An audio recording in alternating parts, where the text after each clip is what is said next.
This is Phantom Electric Ghost, and we are live on our Twitch, our YouTube, and Facebook channels. We have Breena Rose for the first time. We have her on the air. So hi to your fans. Hi guys. So we're happy to have you on. We've been a podcaster since 2018. We talk to musicians all over the world. We talk to actors, content creators, and we used to just be on Spotify and on the audio podcast, but now we're doing these YouTube and Facebook Live video podcasts. They're still going to be on our Spotify channels, audio only channels, but we like this forum because we're getting ready to talk about Breena Rose's "Back to Memories" new Spotify single, and there's not a video, but we're going to show what's on YouTube, which is kind of like a lyric video, maybe not lyric video, but we want to be able to give.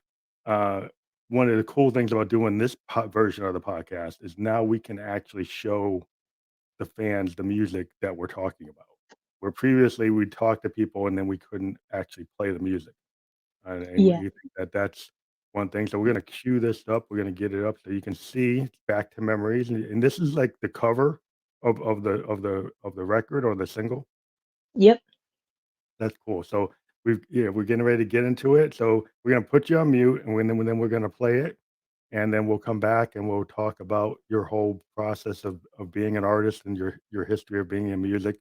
And so we'll introduce everybody to what you're doing. So hold on, Sounds and good. we're gonna get this going. Here we go.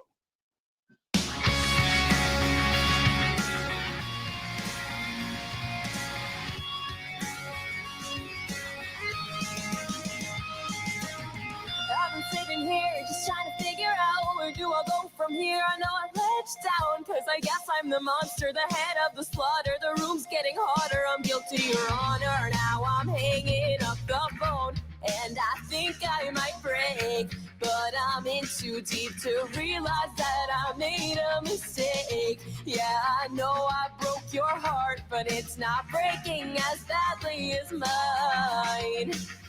Could we be fine?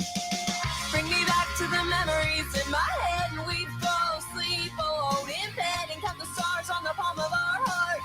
Bring me back, oh, bring me back now. You know I never meant to go this far. I'm breaking, but they can't see the scar. Can't you see I'm falling apart? Bring me back, oh, bring me back now. Now. Now. Bring me back, oh, bring me back now. Fill the corner with the memories of our past. It's funny how we always said we'd make it last, but when it comes to love, I never get it together in time. Cause your chin fit on my forehead like a jigsaw piece, and you'd hold your arms around me tightly when I'd sleep. Now I'm standing above this heartbreak scene. You're far too gone, now the blame's on me. Bring me back to the memories in my head, and we'd fall asleep alone in bed and count the stars on the palm of our hearts. Bring me back, oh, bring me back now. You know I never meant to go this far. I'm breaking, but they can't see the scar. Can't you see I'm falling apart? Bring me back, oh, bring me back now. Now. Now. Bring me back, oh, bring me back now. Oh, oh, oh, oh, oh, oh. Bring me back, oh, bring me back now.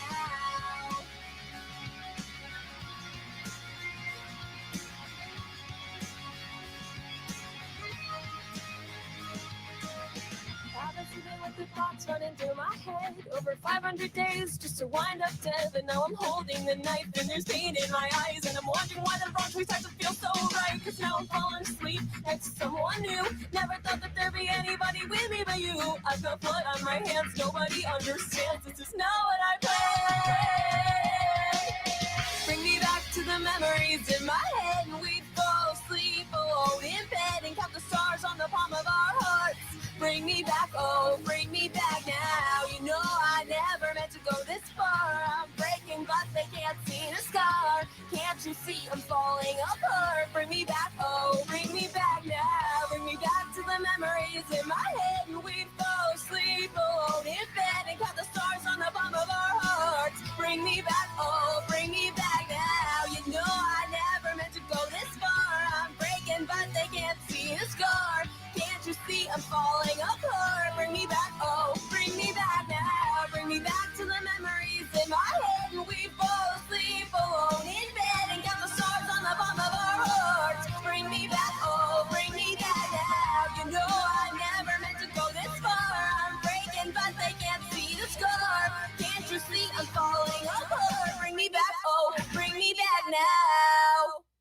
Okay, so we're back on the air. So hope everybody could hear that. You could hear it, right? Yeah, I could hear it. Oh, good, because I was kind of scared. Like, did I do something wrong and you couldn't hear it? You're always doing different things with this podcast, but let me get to this angle now because I actually like this one when we're talking. So, so that song, I was reading a little bit about what you wrote to me when you wrote up the like write up on it. You said it's hmm about a relationship that took like a twist and the longing to undo a past mistake. So maybe we Yeah, can talk about that because that's the first thing we just put on, and we'll talk about back to memories and like how you actually crafted the song and what it means to you as a songwriter. yeah. For sure. So I wrote that song in January of 2020. Well, actually, I wrote it in February of 2020 about something I had gone through in January. I had kind of the worst breakup of my life. And of course, being an artist, I used my art to express how I was feeling. And so at the time, I was working with a band called Untold, and we just started like working on this song, and of course this like whole new relationship situation was like fresh in my brain, so that was what I wanted to write about. And it was an interesting situation because I won't get too much into the details, but it resulted in me sort of being the bad guy of the situation. And Or you you hear were all taking blame for everything. right. And so you hear all these like breakup songs and stuff about how like, someone like the other person Yeah, was like, yeah, did the thing. And in this case, it was weird because I knew that I did the bad. And so you know, it was just like a weird balance of knowing that it was my fault, but also like wishing I could undo it, but knowing I had done it for the right reasons. And I wrote this song in like that period where I like was like, oh no, I done messed up. And so that's kind of like really where the song came from, was like, oh no, I know that I'm the bad guy. I can't undo this. I want to, but I know that I did it. And so that was kind of just like where the song came from, and back to the memories and wanting to go back to, a good place that I was so like a in. better memory, not not where you ended up. Because Right. like once you're in a relationship, it's kind of like Neil Young always talked about, like in his life, that he hit the ditch, and he actually did this thing where he had this called the Ditch Trilogy. We had done, hmm like, all these, like, Nashville really high-end albums, really in terms hmm of sound, and then he decided to go into the ditch and do all this really grungy sound, which hmm people were like, "Why are you going from all these beautiful harmonies to all this, like, heavy rock?" Like, Tonight's the Right. Night and stuff like that. And he called it, like, the ditch, like you say, it's like a relationship, it goes into the ditch. Like, I just took that whole thing and just went right into the ditch, and then just, like, I just dumped it, Oh, for and sure. and I it's was in the yeah. ditch. Yeah, it's like, I think as artists, it's interesting because I think, like, a lot of what we do, as singer-songwriters is we take the pain in our lives, and we take something that happens, and because we're kinda like, we're poets, we're songwriters, we kinda feel the muse, and we can take that, and it's a universal thing, so, like, even though you talk about yourself, right, but everybody has these things happen to them, but as a writer, you can do it in a way that is, like, maybe universally understood in a song or, like, a writing or an actor that does a romantic hmm movie. When they portray those feelings in what they do, I think that's, like, the art of being an artist. Right. For sure. Is that what made you wanna be a musician? The ability, like, you knew you could convey, or you could, like, have, like, an empathy that you could bring to the music as a singer-songwriter, you wanted to tell those type of stories? Yeah, for sure. I mean, I definitely like all of my music comes from my own experiences and like comes from the heart. And I think that that's like a huge part of being a singer-songwriter and putting your stuff out there, is you're putting out your truth and you're telling people, you're really opening up your like heart and your whole world to random strangers on the internet. And you hope that somewhere it's gonna like stick with someone and it's gonna resonate with someone. and like, you hope that people can agree with you or can like feel what you're feeling. And it's this whole, there's, I don't know a good way of saying it, but you're really breaking down like these boundaries between you and just the rest of the world, and you hope that you're helping someone out there understand what they're going through. So we're gonna take it back a little bit because you kind of told us like you had actually started and you were in a band.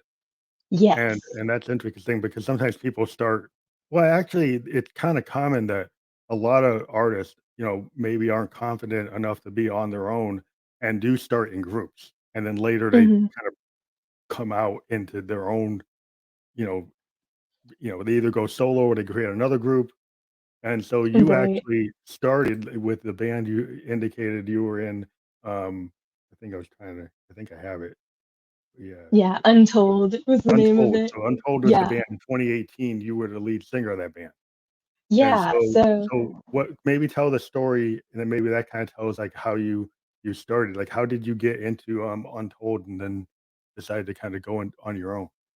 yeah, for sure. So I guess I actually have to take it further back than Untold. I started music really in musical theater, because that's kind of where I originated is in theater, and it's actually my current major. I'm a theater major at UCSB.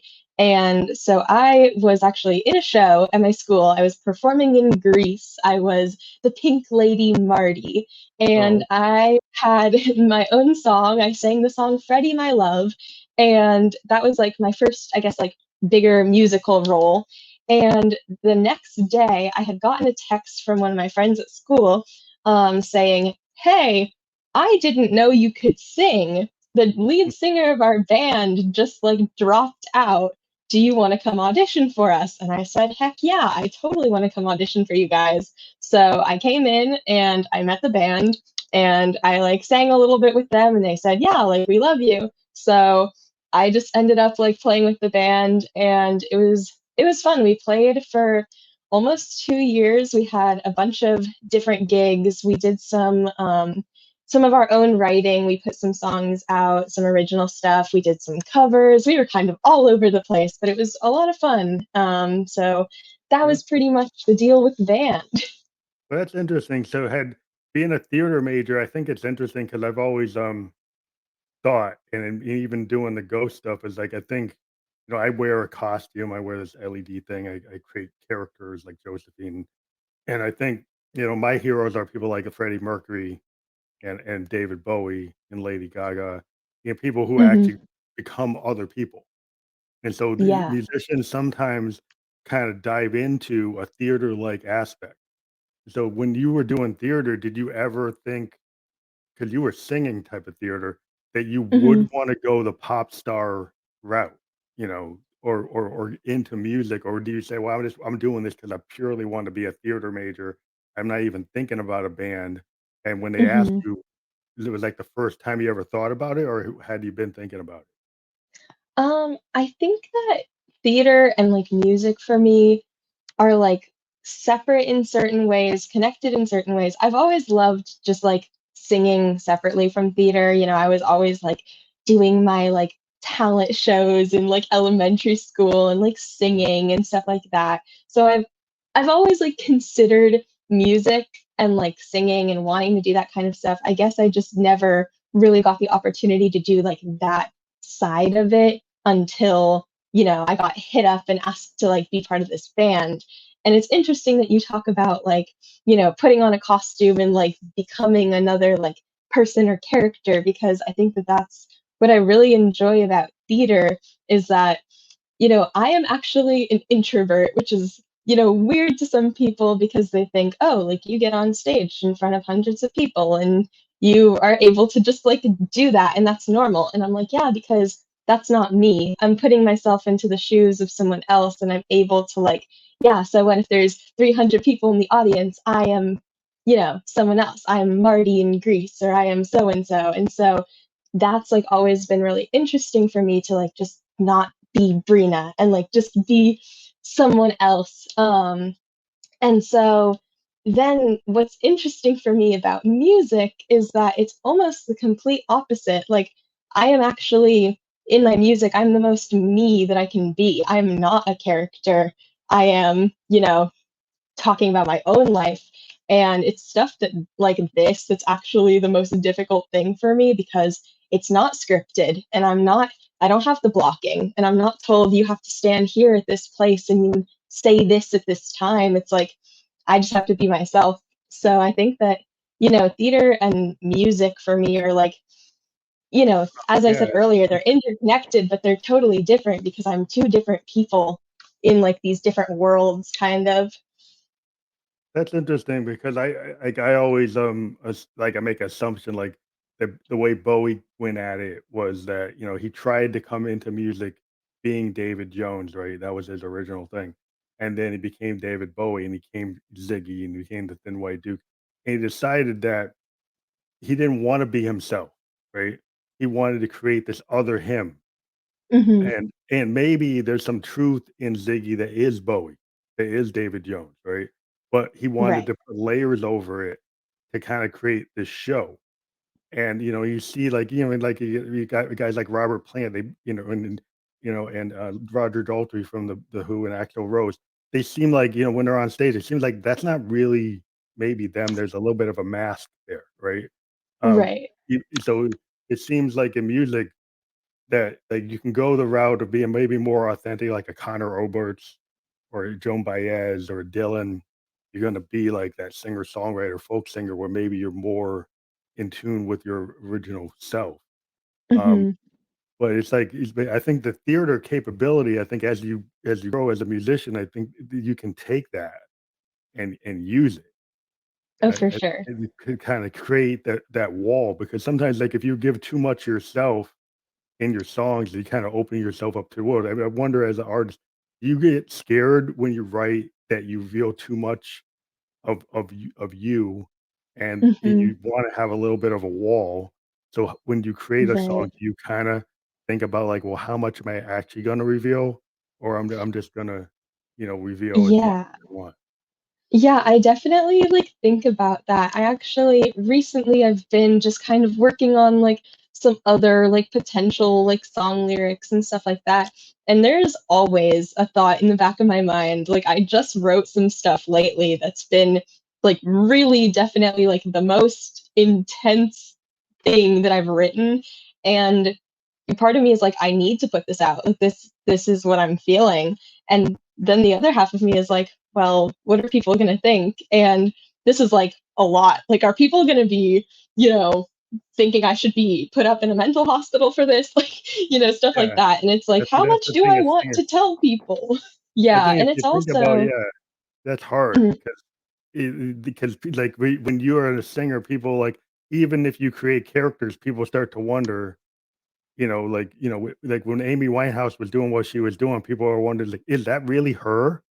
Or is right. this other her?" And then we come to Hmm. find out, like, a lot of it was her. Um, Right. and so but some people, they have layers, right? And so they create this other person, and they're like, "But is that really?" Like Robert Plant when he's talking all this fanciful stuff, is that really what he does in the real maybe not. Um, you know, Hmm. and so there's a lot of that kinda like, okay, I like the idea, like in literature, of this other me. Like you're looking in the looking glass. There's like the Victorian poets used to have this idea. I'm gonna look in the looking glass, and the person I see is this other me. And it actually Right. is me, but it's a different part of your personality. And I Oh, for think sure. singer-songwriters, like, you tap into that whether you put a makeup on like Kiss, or you become an Axl Rose, or you do a Bowie, you do have this little bit of a other me, 'cause like you said, people see that you're shy, right? But then you go Hmm. on stage, and so that's like the other you, is Yeah, that for the sure. confident you that can be on stage and present, and then you have this other you that's more sensitive that people like, they can't even imagine that you could do that, right? Yeah. So that's Yeah, kinda it's weird. interesting. Do you find do you feel free on stage?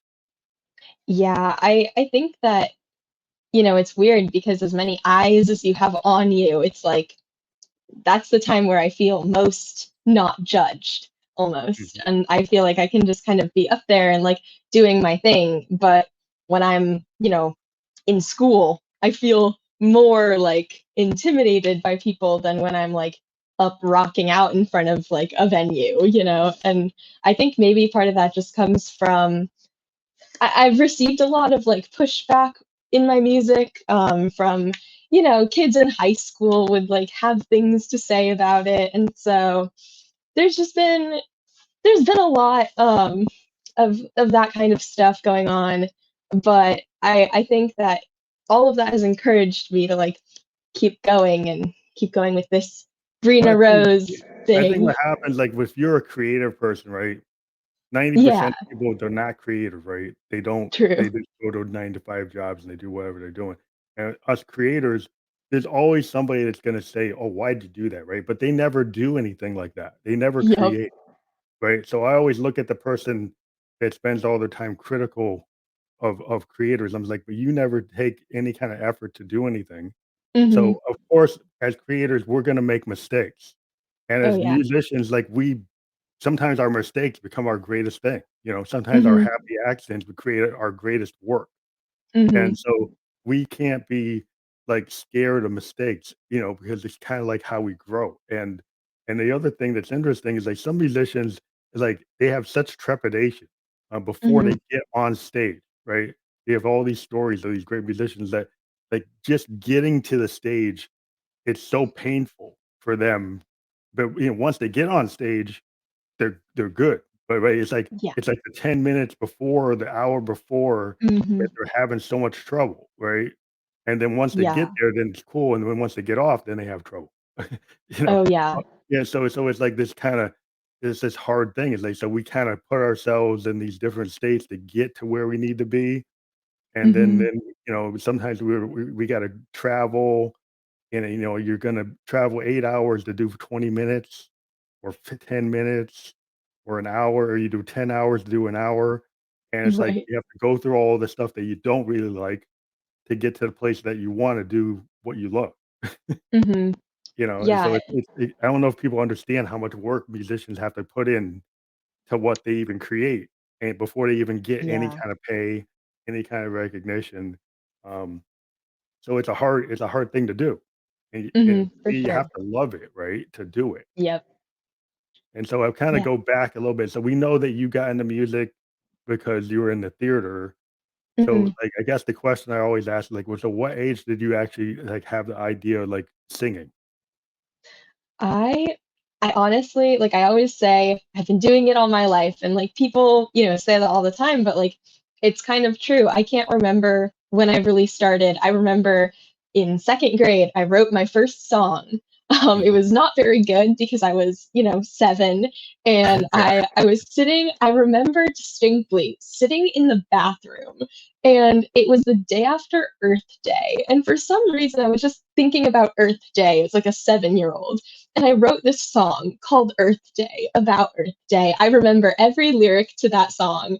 And my grandpa actually helped me because he is very like involved in music. And so I went to his house and he helped me like write a track for it. And he sat down at his keyboard and he was like, okay, sing it for me. And so I started like singing it as this little 7-year-old and he's like figuring it out on the keyboard. And we like he put some like beats in there and he we made a song and I sang it at my, you know, second grade talent show and I was so proud of it. So that was like the first time I really got into like writing anything.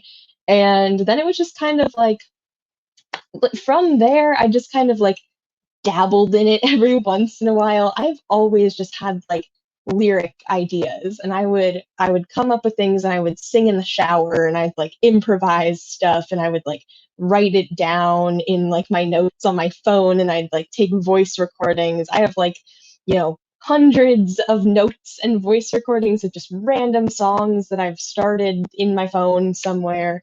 And so yeah, I guess like kind of going back to the actual question is like, yeah, I guess I started just kind of doing it all my life, and it's just been something that I don't know when I really considered it as any sort of like career. Probably when I started my like got into my band was and then started my solo stuff. I was like, okay, maybe I can like do this like legitimately and professionally, but it's just kind of been something that's always been a part of my life and there's there's Yeah. been, my grandpa and his sister is actually a singer too. So it's like, it's always You had been people in your there. family that so, yeah, it's good when you have, people in a family that don't think of music as, like, "Why are you even doing that?" Right? Right. 'Cause some people are like, "Oh, go be a lawyer, go be a doctor, Yeah. be an I'm so engineer," glad and I stuff. don't have that. Yeah, Yeah, my that's like, parents are so supportive. that's very hard, like, you get some people, they have to actually run away from home Right. to do Yeah, what they no. want because there's people won't support it, and so that's cool that you had support that way because, like, a lot of people, they find, and the thing is that's really interesting about music, I try to tell people is like, and if you think about the world, right, in the corporate world, like, everything has a jingle on it, everything has music on it, all film Yes. has music on it. So, there's artists, my daughter's a graphic artist, and there's so much Mhm. art in Yeah. the world, right? And so they act like artists can't make it when it's being used, like, everywhere, but then people kinda denigrate it or act like it's not worth anything, Right. for There's the so for much the craft. opportunity. Yeah. I think that people don't realize how much, art is already part of the world, and then people Mhm. kind of minimize it because they don't think it's like, "Oh, that's not a real career." Um, Right. but it's I think that the thing that's interesting is, like, the people that you get into music, you're in theater, you're probably doing, like, Grease, you're doing things, um, that other people wrote, but then you, like Mhm. you said, you started to write very early, so you Yeah. kinda knew you wanted to have your own voice. And I always have this Mhm. question, like, when do you realize you had a talent for music and then start to write your own music? Because there Mhm. are people that are studio musicians or classical musicians, and they never really write their own stuff, Right. right? But they're professional musicians, but they don't write their own music. Um, but the singer-songwriter, like, you have, like, this vision and you wanna write your own material. So when did that really start to flourish? Like, when you met the band and then you guys started saying, "We wanna write songs," but you sound like you were writing songs a little bit before that. Yeah, I was definitely so the song that I already like kind of talked about was the first song that I like wrote. And then I started just writing some other stuff. I actually went to a like arts sleepaway camp when I was 9 called Perry Mansfield, and I remember taking a songwriting class, and that's when I actually really learned how to do like the structure of a song. Like, okay, you do a verse and a chorus, and all that kind of stuff. And so in that class, we wrote 2 songs, and I was a very active participant in that class, I will say. I had so many ideas. And so that was, I wrote those, and then after that I was like, okay, now I understand like how to write a song and what is the structure of a song. And so, from there I just kind of kept like throwing together random things. I'd try to like mess around like on my computer on GarageBand, like with writing stuff. It never really got anywhere because I was not very good at like the production part of it. But then, yeah, getting into my band was the first time that it was like, okay, I have people with instruments and the ability to record stuff, and let's write some songs. And so our first song that I actually like wrote for the band was called Far Too Gone, and that was definitely my favorite one that I wrote with the band. I had recorded another one before that that their old singer had written, and I got to record that with them. But then we did ours, and it was super fun. We got to do like a music video and everything for it, so that was a good time. And then we did one other song after that, and then we tried to write this current song, and then COVID happened, Yeah, and so yeah, that's pretty right. much Yeah, COVID kind of stopped a lot of people that were making, like, forward progress in what they're trying to yeah. do. And Mhm. the interesting thing is that so, I I've been in bands and and I'm, but, a solo artist, but, Mhm. the cool thing I liked about when I was in a band, when I started, like, in music, was the fact that, yeah, I might come to the band. I'm a piano player, I'm a keyboard player. So I would Mhm. have like a lot of the chords, the melody, and I might even have like a drum pattern I did on a synth or something. But like Right. once I brought it to the drummer, he's gonna do like take whatever I did and like make it real, right? Because he's a drummer. Yeah. He really knows how to add more. And the bass player is gonna add a way more complex bass part because they're a bass player. And Yeah. so, like, even my chords on my piano, once a guitar player gets those chords, they're gonna do what a guitar can do. Mhm. Um, so did you like when you wrote songs, did you kind of write from more of the lyrical standpoint, or did you have like chord structures or anything that you melodies that you kind of, or was like this whole okay, I'm working with this whole group and you kind of collaborate with the whole group and kind of have happy Mhm. accidents, or did you have like maybe to tell us a little about like the process of writing with people versus not maybe not writing with people, maybe Yeah, so writing all your own stuff. yeah, it's interesting because when I was writing before I got into the band, it was always just me. And so it was always just me coming up with like lyrics. Like I kind of come up with like my lyrics and my melody at the same time because it's Mhm. usually just me like sitting there improvising and then I come up with like a verse. And then it's interesting because then when I went into the band, it was like, okay, well, I can't really do that anymore. There were some times where I would like bring lyrics to the band and they could build around them. But Mhm. most of the time it was they would write something and I would need to like create lyrics off of that, which I hadn't really done before. But it actually ended up being easier than I thought it was because I had something to go off of.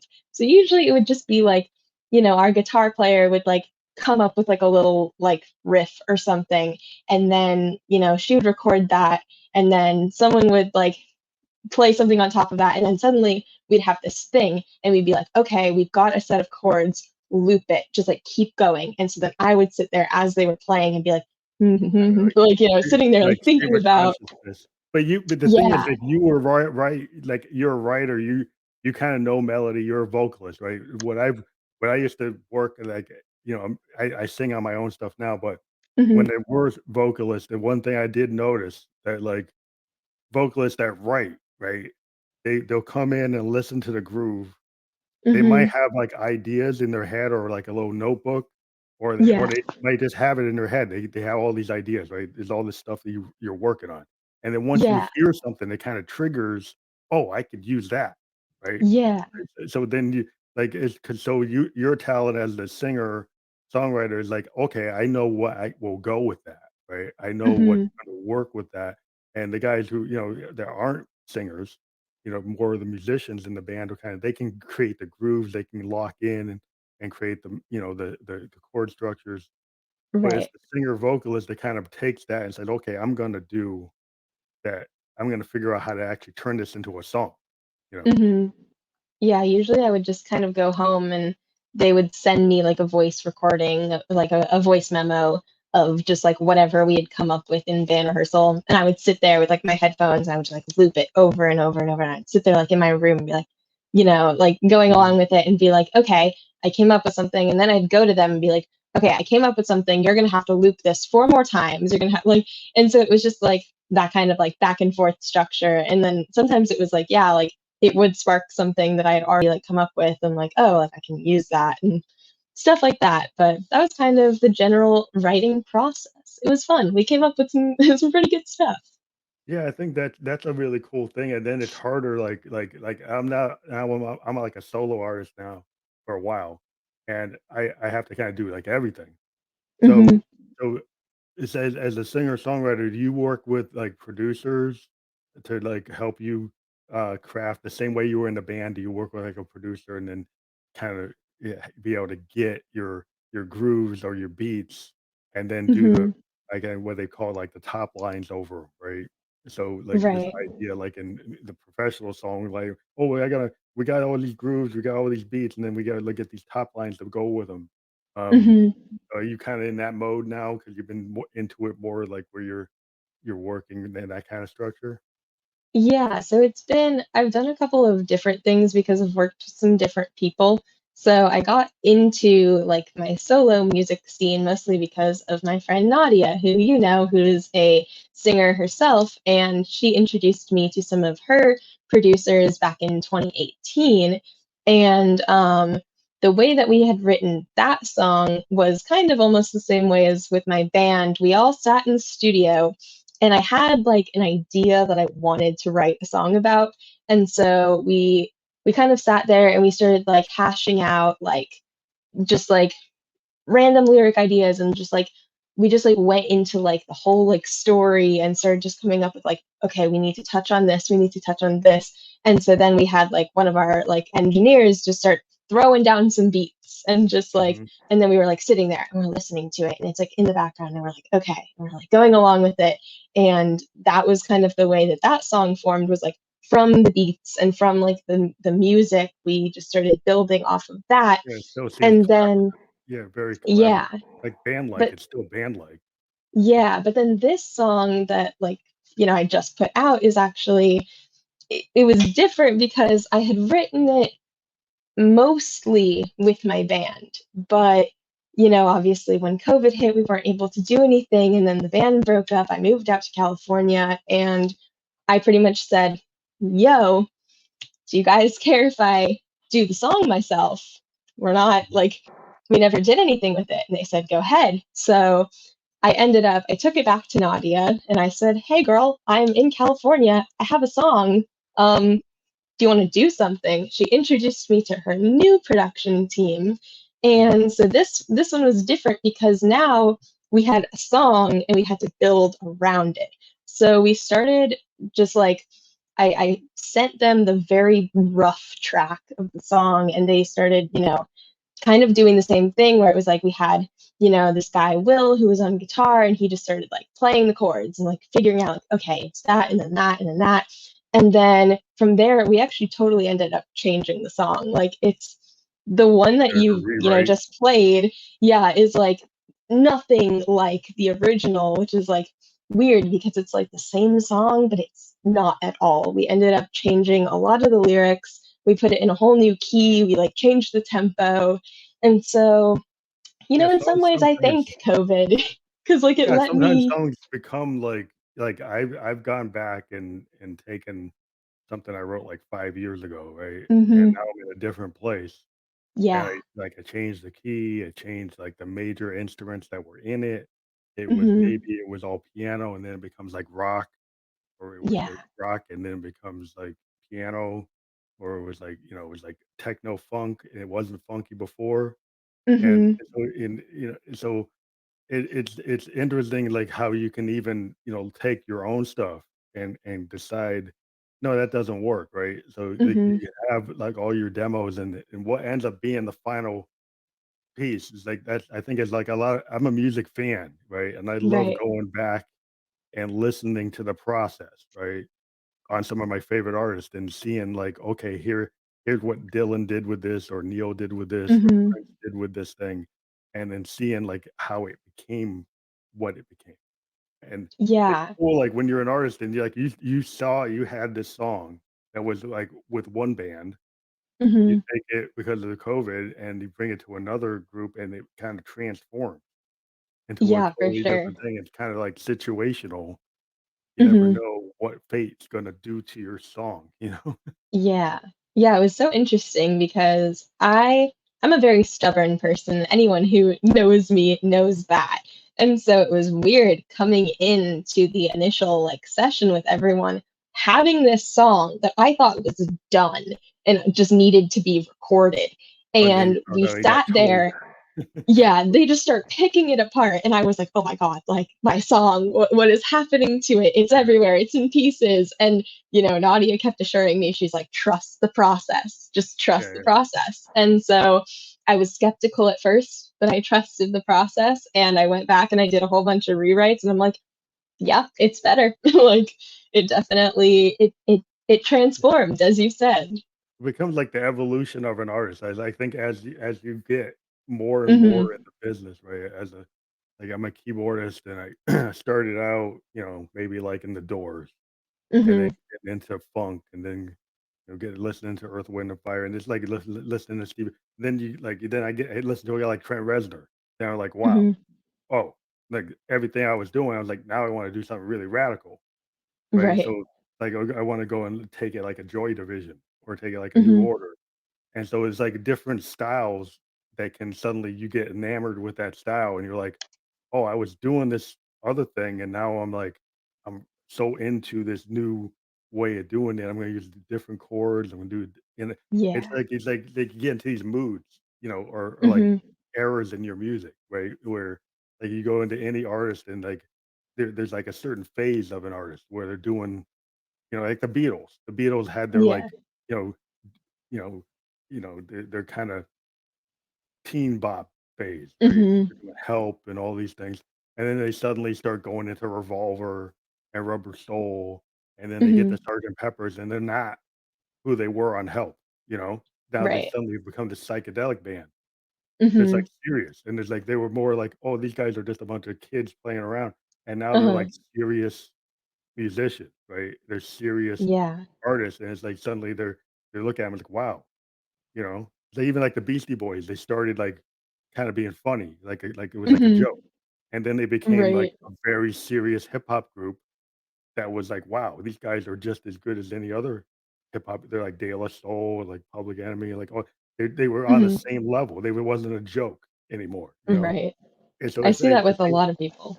yeah, I think you get into music and then suddenly you start to take it serious, you start to realize what you can do, you know what I mean? Mhm. Yeah, But for sure. I was so gonna I say yeah, you I said yeah, oh, go ahead. yeah. Um, yeah, I definitely think that I've seen phases to my work. My first song I ever put out, which has now since been taken down, because, it's one of those things that I was in a phase that I don't think represents me as an artist anymore. It was very more pop geared, and that's not who I am. No hate to pop music, but that's You're not more into my rock, style. And more into so, yeah, and so it was like I came in with this song and I said, I need this to sound like my sound. Like I need to just evolve, you know, my sound for like lack of better words. And it's yeah, definitely this more heavy rock. It's still got pop aspects to it, but I kind think of a that that's pop like rock. Yeah, you're in a pop right. rock zone or like Yeah, and what they used to call, like, power pop. mhm. Like, the Beatles Yeah, I had this think that kind of like that's power, like you know, or like right. you got like a hard edge to your pop, so it's not just like pop, it's like a hard pop. It's Yeah, rock, it's got a rock edge, so it's kinda in that zone of like a power pop, but right, for sure. And I think that, taking this song is almost like can kind of be my transition into going into more rock, more heavy stuff. Because I kind of decided I'm like, I listen to, this pop punk, like alt rock, like that's like the style I listen to. And I pretty much told myself, I'm like, why am I putting out music that I would not listen to? And so so you wanted to get a that little was, darker. Did you want a yeah. darker or dark? Because some people kinda take it and they can go into like dark pop, or they go Hmm. into like industrial, kinda like Nine Inch Nails, kinda like you can get this like synth, really guttural synth, like you get into that kind of thing with like Radiohead or Nine Inch Nails or Tool, and you got this really Yeah. powerful, and you can still use like synths and stuff, but they're not happy. It's not like Duran Duran. It's not like new wave. Hmm. It's like edge. That's why kind of what I do. I like to do like a really kind of hard edged stuff that really kind of got what I call a punk aesthetic. 'Cause I love bands Hmm. like the Ramones and the Clash and Who's to Hmm. Do and the Replacements. So I'm kind of coming from like an early '90s, like that type of thing. Bands like New Order, Depeche Mode, and they had like this dark edge.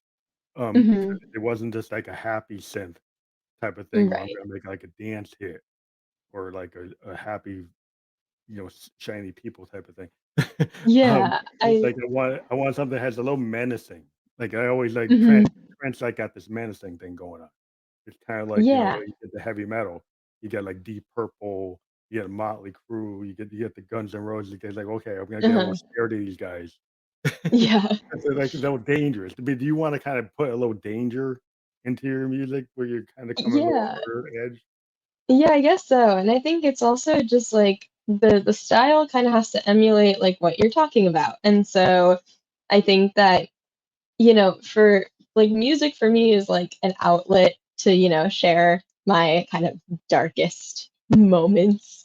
And Mm, so, I always joke that I don't write happy songs because it's not something that I can just like it doesn't like help me with anything. And so I think that the style has to emulate what I'm talking about. So if I'm talking about, this dark moment in my life, I'm gonna want to go a little Yeah, harder, a you don't little want like it sounding like grittier. Cyndi Lauper. You don't want to like Right. all the girls want to have fun, and I'm Yeah, talking about exactly. something that's a little darker than that. But some people like the dichotomy of Mhm. maybe having a happy sound, but then you listen to the lyrics and they're really dark. Yeah, I love when artists do that, honestly. Like there are definitely songs that I listen to, even like, this is funny because I say I don't listen to pop music, but even like Taylor Swift's song that she released recently, Mr. Perfectly Fine, it's like Mhm. you listen to that song and it's got this like super like pop upbeat, but you listen to the words and it's like, oh, she mad. Like Yeah, so she's gotten I better definitely at like doing that. that kinda thing where it's like she's got that kinda known kinda happy thing, but then she's getting a little Mhm. darker with her lyrics, you know? Right. And yeah, I definitely think that that's super cool when artists do that because there's I don't know, there's this moment where it, Yeah. it messes with your brain and it just makes it like super interesting to listen to. 'Cause I was always into Liz Phair. I don't know if you know Liz Phair. She's kinda like this idea of the girly sound. She's like a like in the '90s, she was a big, Okay. influence with Exile and Guyville, and, Mhm. she had this kinda thing where she did this her interpretation of the Stones, Exile, and Main Street, but she's talking about, like, how women are kind of exiled on Main Street in the pop Mhm. world, and she kinda came at it with a very it's poppy, but it's really dark. And Mhm. it's got this kinda really interesting lo-fi guitar edge that's kinda Mhm. punk. It's very Yeah. punk, kinda like Riot Girl before Riot Girl. She actually called it Mhm. girly sound with, like, an Okay. extra R's on it. Yeah, And yeah. it's got this kinda edge where her voice is kinda happy sounding, but her lyrics are very powerful and they're direct, Mhm. and she's very, she's not saying, the average pop star thing, in her Mhm. songs. She has a darker edge, and that always Yeah. appealed to me, like, even like Tori Amos. She had to have this Mhm. beautiful classically trained pianist saying all this really strange, dark, psychedelic, like Bjork level stuff, Uh-huh. and you're like, "Wow, that's really interesting when you can do that," when you can Right. come in with a voice and then have, like, a darker edge or a psychedelic edge or kinda really artistic interpretation like a Kate Bush. I always look at, like, female artists. I tend to interview a lot of women artists today. Mhm. Most of the artists I've actually interviewed because I find that women are actually doing more interesting things in all genres of music than a lot Yeah. of the guys are kinda, like, not I mean, I do interviews, of Mhm. men out there, but majority of the people in the last 3 years that I've interviewed are women artists that are really pushing the genre with all Yeah. kinds of different interpretations or voices that have never been heard as much as I think Mhm. they need to be heard. You know what I mean? Yeah. Yeah, for sure. I mean, I guess, we live in a patriarchal society, and so women are always just finding new ways to kind of like get themselves heard. There's always just been kind of this oppression of women's voices, and so it's so interesting when you see like women breaking stereotypes in music, especially like when you hear like punk women singers and stuff like that. It's like Like it's always Sleater just like Kinney. more Yeah. interesting.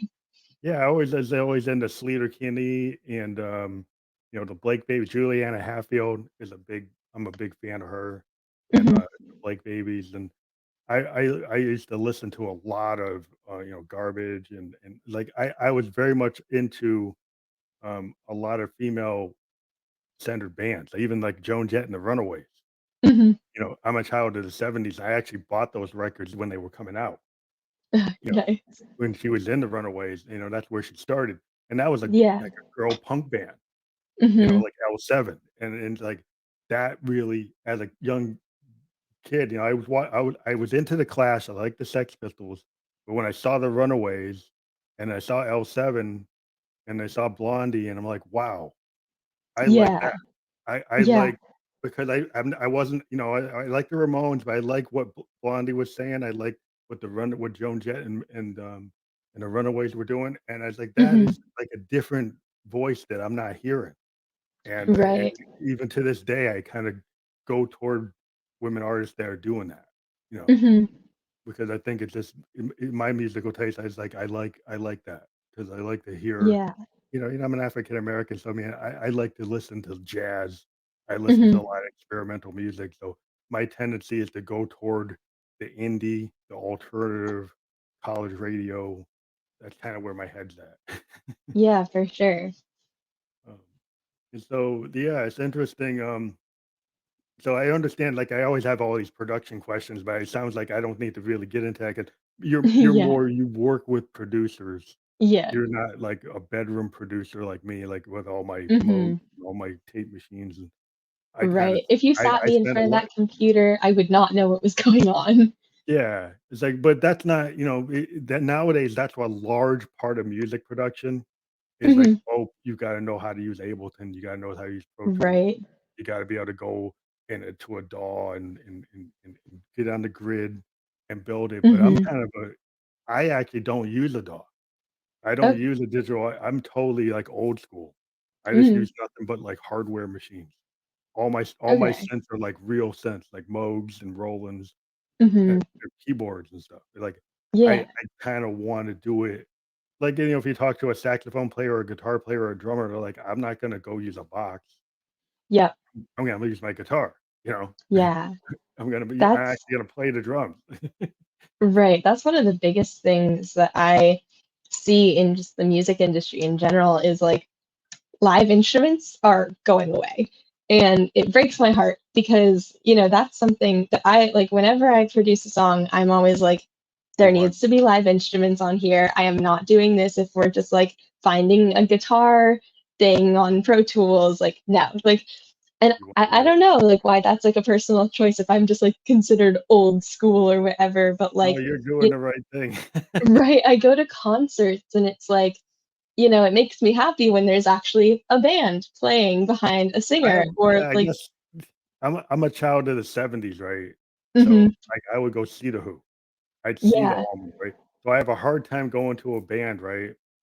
And then when I hear the song, it sounds exactly like their studio album, uh-huh, and then I see them jumping up and down, and they're not really playing, right? yeah, And then I'm like, is jumping up and down now the new thing instead of actually playing the yep, instrument? It's like, so my whole thing is like I would go see Greg Allman, on his Hammond mhm, B3 actually playing it and see, like Dickie Betts and see Eric Clapton and see all these guys in the Grateful Dead.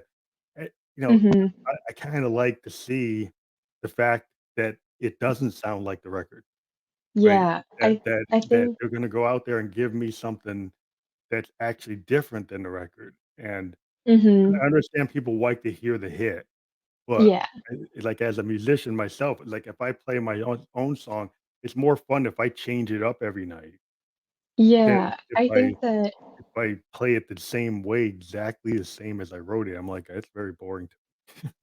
yeah, I think that people are like a lot of artists kind of sacrifice authenticity for entertainment in a way.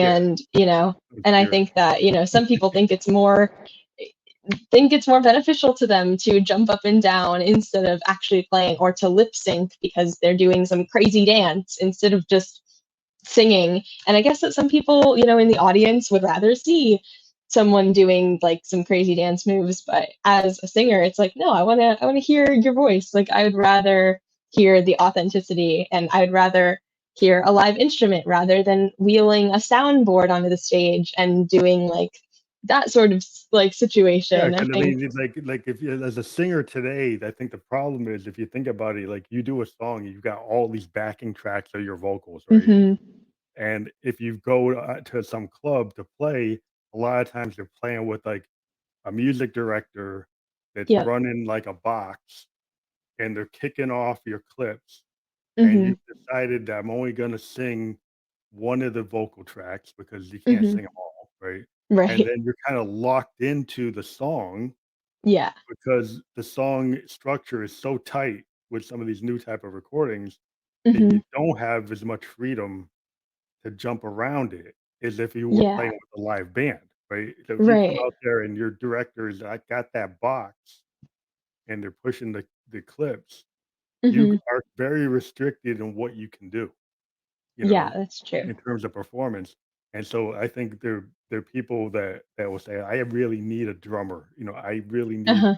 a guitar player. I want to come out with like a full band because as a Yeah. singer, then I think you are going to have more fun Yeah, for sure. because you can interpret your own song and you can feel off the band.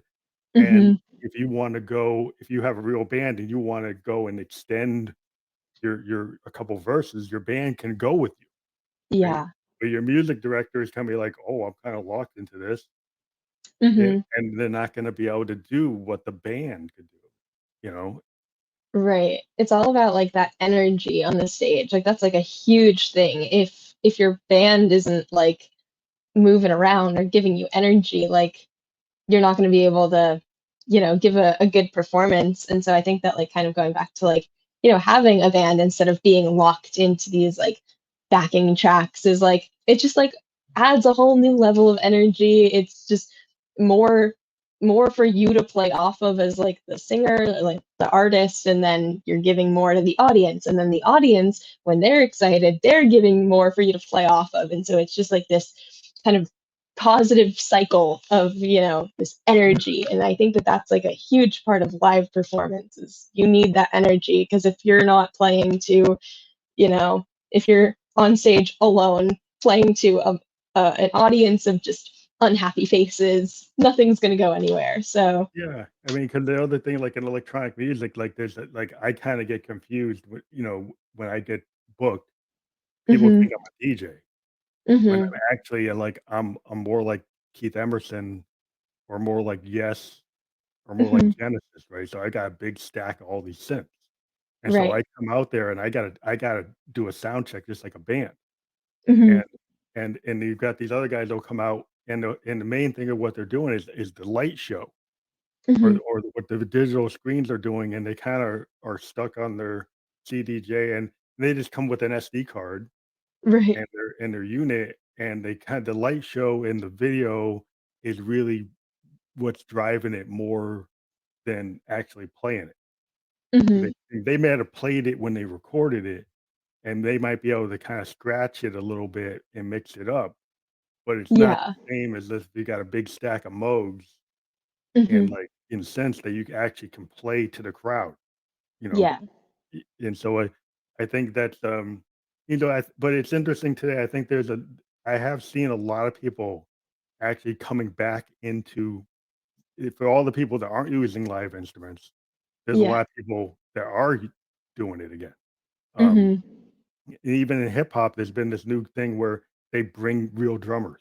They bring oh cool, bass players, they bring guitar players, bring horn players, and they're not just mhm, doing, so like there are different certain genres are actually going back into live instruments, and yeah, other genres maybe aren't, but it mhm, still exists. And so it's always I think positive to realize that yeah, there's always going to be a place for people who want to do it, and there's always going to be fans that want to see that. yeah, for sure, So that's kind of cool to hear that you're of the mind that you want to do that because I think as a yeah. songwriter, I think it just gives the audience like a better experience. Yeah, I think so. So what do you think about like the future of music, given like what you said? Because there is this trend to not have to use live instruments. There's like streaming services Mhm, versus people actually having a CD, mhm. people having like singles versus an album, playlist versus an album. What are you thinking?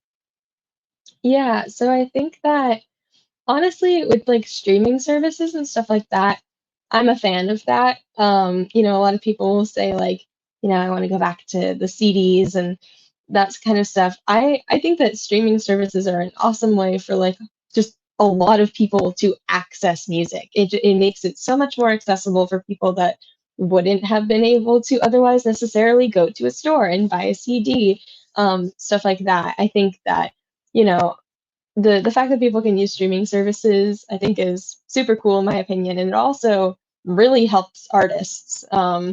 Obviously, like all of my stuff is on Spotify and SoundCloud and iTunes and YouTube and all of that, and so that that's really cool for me to be like, okay, like anyone in the world can just sign on to Spotify, like hear my stuff. And so I think that that's cool as an artist. It's cool as a listener to be able to do that kind of stuff. And so I'm like all in support of being able to have like accessible music like that. I think I don't know. We kind of touched on like the live instrument stuff. I hope that there are still, people like me of, my generation who agree that like we want live instrumentation and stuff like that to stick around and that hopefully people will continue to do that. I don't think it's going anywhere. I think there's definitely a trend right now leaning towards like a lot of electronic type stuff, but hopefully the classics won't, you know, completely leave us. Um, but yeah, I don't know. I'm not sure if there's like anything else. But I think it's interesting because because I interview people from outside the US, Hmm. and I find like I talk to people like in Iceland, Netherlands, Hmm. Germany. There's a really big rock scene in like Hamburg. There's a Hmm. really if you go to London, there's electronic, but there's still a lot of punk bands. So Right. if you go to different parts of the world, there's still a heavy rock presence. Like there's still Yeah. bands trying to sound like Genesis or Zeppelin or like Hmm. like Guns N' Roses. There's people who still want to sound like Ozzy and Black Sabbath. Right. There's people that want to do that, and they still are. And Yeah. it's just because if you kind of just look at the U.S. and you look at other parts of the world, you could think like, oh, it's all going one way. But when you look at the everywhere, there's still a lot of opportunity, and that's I think it's the streaming services that allow me to be able to talk to somebody like Hmm. in the Netherlands or talk to somebody in Yeah. Iceland or talk to a German band or a Russian band or band in Japan, and Hmm. I think that I think that really helps all music when a musician, from the US can talk to somebody in Korea or talk to Yeah. somebody in Ukraine or in Israel or in Egypt or something, it just opens things up where you getting exposed to being able to work with people. This Hmm. podcast, we've actually had artists from different places actually watch my episodes and then they contact that artist and then they go and do a collab. Right. Yeah.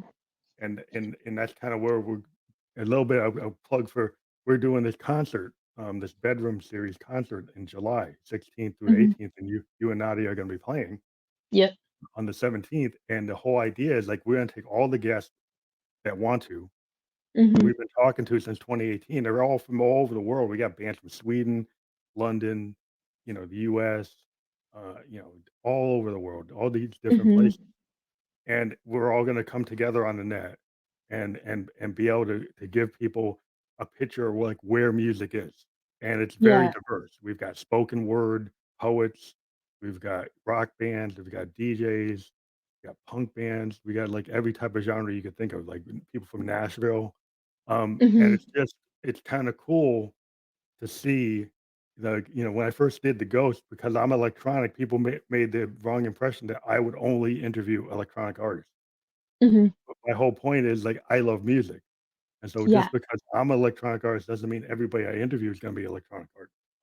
And so Hmm. I think that's the kind of mindset I want to have, going forward, is that, even if you're an artist in one genre doesn't mean you can't talk to another person in a different genre. Yeah. There's so much like crossover and collab, and I think like music in itself and artists and producers and instrumentalists, it's like this really, really good community. And so far it has been nothing but supportive for me. And there are dark sides to the music industry, as in all industries, but I love the idea of like all the collaboration that happens between people. I've had people in bands that I've like met once, like post like in an Instagram story, like, hey, check out these people and like tag me. And it's like Yeah, that kind of stuff makes me feel good because it's like we've got artists supporting artists everywhere. yeah, I'm trying to create this whole kind of collective within Hmm. the podcast. And I encourage anybody who's ever been on the show to watch some of my episodes and then and you'll find like if you want to talk to anybody I've ever talked to, if you Yeah. say, well, I've been on Peg, I've been on Phantom Electric Ghost, and you tell that artist you were on, and then you Mhm. like what they're doing, you might find that you could collab with them, and it Yeah. suddenly it can happen. And so that kind of cross collaboration is what I am encouraging, and I'm hoping with this festival that all the bands that kind of appear on those, from the 16th to the 18th will Mhm. go and talk to each other and say, Yeah. "Hey, maybe I wanna play on your record, maybe you wanna play on my record, maybe we could go do a show together," Yeah. really, when COVID opens up. And even in the long term, going into the future, we're gonna end here, but is that, yeah, I'm working with some, people in New York, and we might be able to do this concert in New York City for real in 2022, Mhm. like a physical Yes, we collective love that. concert, and then have all these bands actually playing in New York City on, Mhm. like, kinda like a Camp Flog Gnaw type of thing, and with Mhm. just every year as I get more and more guests on the program, that Mhm. anybody that's a guest gets to play at the show, and that's we're gonna try to Mhm. create this kind of the funnel that, like, okay, Yeah. you can come on the show, you can actually play, you can sell your merch, you can do whatever you like. We're gonna build our own venue.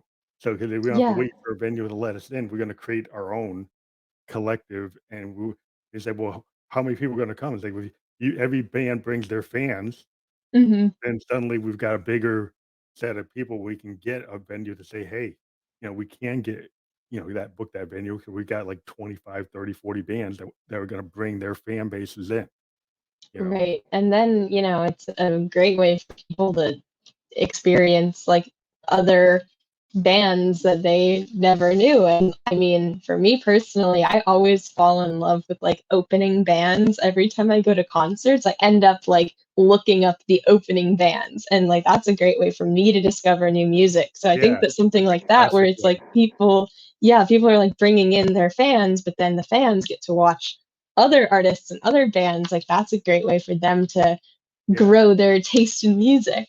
Yeah, in the '70s, I used to see some of the really great bands open, Hmm. so they came, like, big, you know? You see Right. an REM open for something, and I didn't know Hmm. who the heck they were.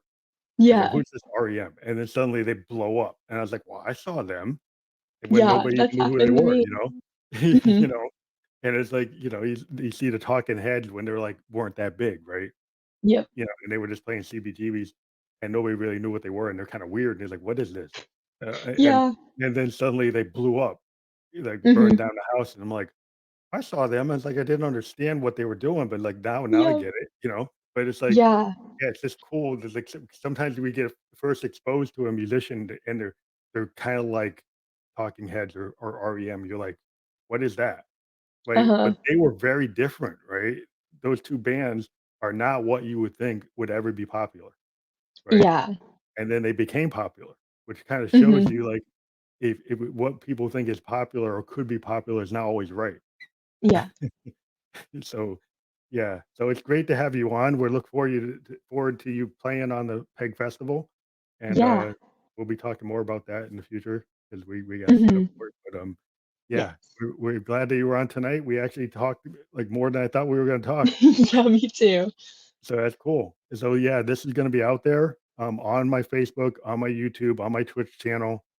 We're Amazing. gonna send you the we're actually gonna convert it to Spotify and to Apple Perfect. Podcast, and so it'll be out there within, like, an hour or 2, and people will be able to get to it there. And there won't be video there, Sounds good. but there Right. will be video on these other channels. But thank Mhm. you again, Breena Yeah, thank you Rose. for having me. Everybody go remember, look at the link I have here. You go out, Yes. and that will bring you right to the YouTube. You have the Spotify version, you probably have it on all the other channels, and Yep. like I say Follow with me on everybody, Instagram. go on iTunes, go on Amazon, and actually buy it, right? Yes, please do that. Because remember, with artists, I always gotta tell people, it's like, streaming is cool, but if you love an artist, if you really wanna show that you love them, actually buy their iTunes download, Yeah. buy their Amazon download. Anywhere Yep. they have it where you can buy it, buy, buy their Yep. merch, buy their T-shirts, buy whatever they're selling on their website, because we're all kind of starving artists, and you need to Oh, support yeah. the music that you love. So if you love Breena and you love any artist that you like, that's a good thing. If you can give a YouTuber 25 bucks to play in a video game, give a musician 99 cents for a download, please. True. Yes. And make sure follow me on Instagram at BreenaRose.music. Yeah, all that good stuff. Yeah, we have your links on. We're gonna have your links on the actual episode. We're gonna update it to make sure we have all your. I think we have your Perfect. Spotify link on there, and Okay. we'll put your major link. We'll edit that so it's on there. All right. Amazing. Yeah, and if we don't have it, maybe make sure you send me your website link if I didn't have it, because I Oh, think I have your yes. Spotify and I have your YouTube. I might not have your main website, so send me Yeah, that and I will add I it do have that.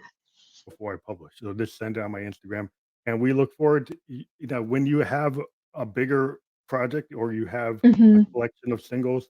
Feel free to come on the show. We've talked over the last 3 years to artists like 3 or 4 times. So Yeah. anytime you have a project, feel free to hit us up and we'll help support you. Yes, I will let you know. Thank you very much for being on the Yeah. program. Breena Thank you Rose, for having me. Back to the Memories. Everybody check it out. Yes. Bye.